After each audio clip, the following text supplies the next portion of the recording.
انشاءاللہ اسی کے متعلق باتیں ہوں گی۔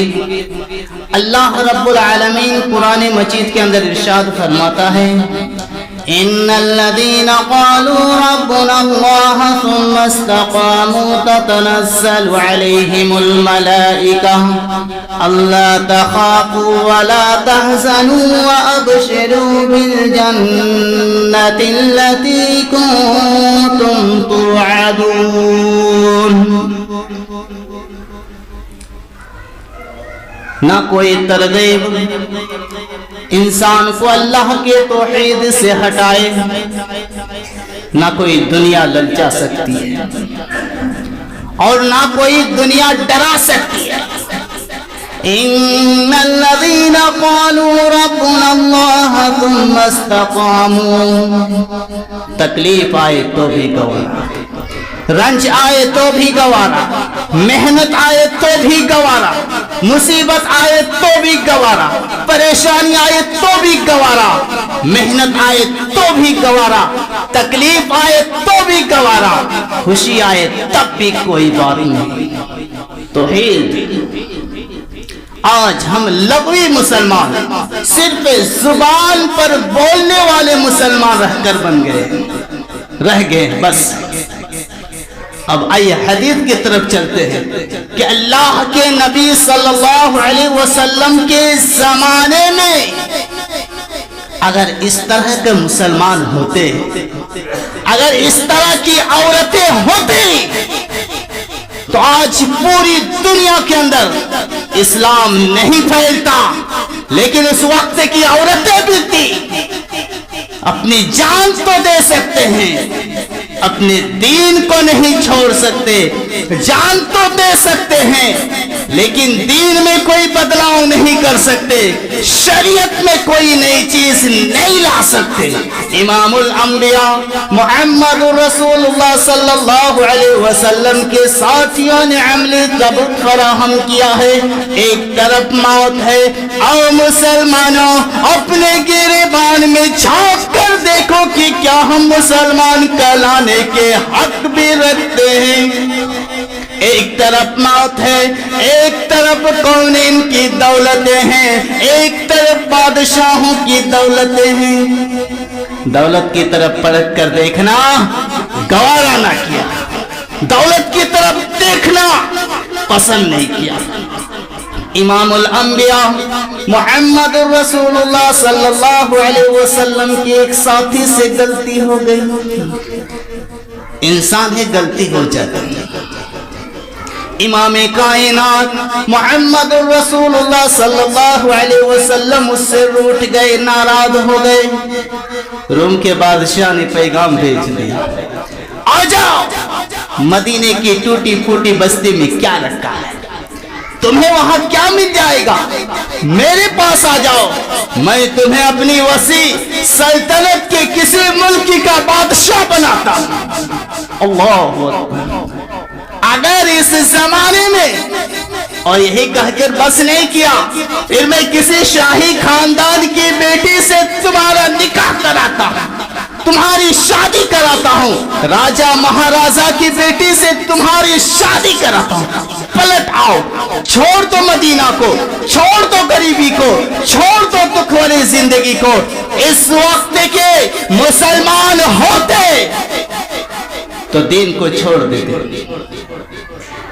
گھر میں مشورہ ہوتا، کیونکہ ہم دولت کے بھوکے ہیں، دولت کے لالچی ہیں۔ حلال تو چھوڑو، اگر حرام بھی کوئی دے رہا ہم اسے بھی نہیں چھوڑتے۔ اللہ اکبر، کیا ایمان تھا، کیا جذبہ تھا۔ اگر اس وقت کے ان مسلمانوں کے اندر اس طرح کا جوش، جذبہ، ایمانی طاقت آ جائے تو آج بھی ہم کامیاب ہیں۔ شرط ہے کہ ایمان مضبوط ہونا چاہیے۔ روم کے بادشاہ نے پیغام بھیجا، آ جاؤ، مدینے کی ٹوٹی پھوٹی بستی میں تمہارے لیے کیا رکھا ہے، تم میرے پاس آ جاؤ، میں تمہیں اپنی سلطنت کی کسی ملک کا بادشاہ بناتا ہوں اور کسی شاہی خاندان کی بیٹی سے تمہارا نکاح کراتا ہوں۔ پلٹ آؤ، اس کہا, اللہ کے نبی صلی اللہ علیہ وسلم کے ساتھی نے کہا, او بادشاہ مجھے جلتے ہوئے تندوروں میں چلایا جانا گوارا ہے, مجھے جلتے ہوئے انگاروں میں چلایا جانا گوارا ہے, مجھے جلتے ہوئے آگ میں چلایا جانا گوارا ہے, مجھے جلتے ہوئے شعلے پر چلایا جانا گوارا ہے, لیکن محمد رسول اللہ صلی اللہ علیہ وسلم کے دین کو چھوڑنا گوارا نہیں. یہ کیا دولت ہے, یہ کیا دنیا ہے. امام الانبیاء محمد رسول اللہ صلی اللہ علیہ وسلم کے ساتھیوں کو کھڑا کیا گیا. او مسلمانوں, کبھی اپنے گریبان میں جھانک کر دیکھو, او مومنوں اپنے دلوں کے اندر جھانک کر دیکھو کہ کیا تمہارے اندر توحید کا جذبہ اس قسم کا ہے, کیا تمہارے اندر دین کا جذبہ اس قسم کا ہے. امام الانبیاء محمد رسول اللہ صلی اللہ علیہ وسلم کے ساتھی کو کھڑا کیا گیا, پیروں میں میکھی گاڑی گئی, ہاتھوں میں کیل گاڑے گئے, نیزہ سینے پر رکھا گیا, کلہاڑی سینے پر رکھا گیا اور کہا بھی پلٹا. اس وقت اگر مسلمان ہوتے کہتے چھوڑ دو میں سب کچھ ماننے کے لیے تیار ہوں. نیزے پر سینہ, سینے پر نیزہ ہے, ہاتھ پر کیل, پیروں میں کیل, اور کہہ رہا کہ اب بھی چھوڑ دو, ایک اللہ کی عبادت کو چھوڑ دو, آ جاؤ ہمارے باپ دادا کے دین پر. برداشت کر سکتے؟ اس وقت کے مسلمان تو چند نوٹوں کے خاطر اپنے ایمان کو بیچ دیتے ہیں, اتنی تکلیف میں زندہ رہتے, اپنے دین پر قائم رہتے. مشکل ہے, مشکل ہے. لیکن امام کائنات محمد رسول اللہ صلی اللہ علیہ وسلم کے ساتھی, محمد رسول اللہ صلی اللہ علیہ وسلم کے ساتھی کا جواب سنو مسلمانوں, پھر سوچو کہ کیا ہمارے اندر ایمان اس قسم کا ہے. آپ کے ساتھی نے کہا, او لوگوں میں تو تمہارے انتظار میں ہوں, کسی نے پر نیزہ رکھا ہوا ہے اسے تم دباؤ, اسے تم زور سے دباؤ, میں طاقت لگاتا ہوں تاکہ نیزہ سینے سے پار ہو جائے. کیا ایمان تھا. ایسے مسلمان, کامچور مسلمان, یہ مسلمان جو 5 وقت کی نماز نہیں پڑھ پاتے, یہ مسلمان جو دین کے لیے 2 منٹ وقت نہیں دے سکتے, یہ مسلمان ہوتے پوری دنیا چھوڑو ہمارے برہیج کے اندر اسلام نہیں پھیلا سکتے. ایمانی ان کے پاس طاقت دولت کم تھی, ایمان مجبور تھا. کیا کہا, سینہ جو نیزہ رکھا ہوا وہ پار ہو جائے گا. حبیب رضی اللہ تعالی عنہ کافروں نے گھیرا ہوا, تمہیں کیا ہوا, اتنے مسکرا رہے, اتنے خوش ہیں, کیا بات ہے. کہا تم نے جو سینے پر نیزہ رکھا ہے میں اس انتظار میں ہوں کہ نیزے سینے پر رکھے ہوئے نیزے کو تم دباؤ, میرے جسم سے روح نکلے گی, اللہ رب العالمین مجھ سے راضی ہو جائے گا, اللہ رب العالمین مجھ سے خوش ہو جائے گا.